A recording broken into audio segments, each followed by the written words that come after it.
আমি শুধু তাকে অনুরোধ করব এই 3টি শব্দ বলা 100 রুপি, 17টি মূল রাষ্ট্রীয় ভাষা বলতে।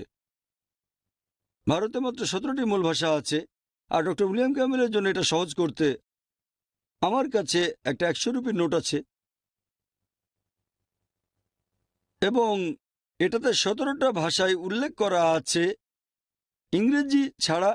আর হিন্দি, আমি তাকে সাহায্য করব, প্রথমটা বলে দেই। 100 रुपया। হিন্দিতে। বাকি 15টা ভাষা এখানে আছে।